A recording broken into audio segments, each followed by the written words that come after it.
Good morning সবাইকে। সকালে যাচ্ছিলাম জিমে। আর আমি জিম করি দুটো কারণে, এক তো বডি ফিট থাকে আর মেন্টাল হেলথও ভালো হয়। কয়েকদিন আগে ফুল গাছের বিচি ফেলেছিলাম, ফুল গাছটা হয়নি, এটা হয়েছে। বৌদি না হলে পিসি কেউ লাগিয়েছে। গাড়ির পলিউশন এক্সপায়ার হয়ে গেছে, যাচ্ছিলাম পলিউশন করাতে। চলে আসলাম পলিউশন করাতে।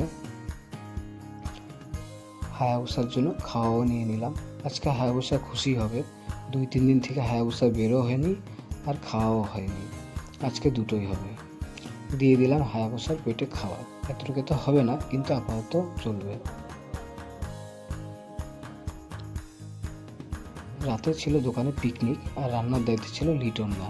টেস্টি রান্না করে লিটনদা। বটুদা বাদে আমরা সবাই ছিলাম, রায়াদা, কালুদা, হারাধনদা, পরিমলদা, ধূস আর আমি। কুকম্যান কুকিংও করছে, এনজয় করছে। এখন সেলফি টাইম। ধূস সেলফি নিচ্ছিল। 12টা বাজতে চললো, আর আমি বৌদিকে বলে আসছি 12টা আমাদের চলে আসবো, তাই দেরি না করে রওনা হলাম। আর ব্লগটাও এখানে শেষ করলাম। ভালো লাগলে লাইক, শেয়ার, কমেন্ট করো। থ্যাংক ইউ সবাইকে।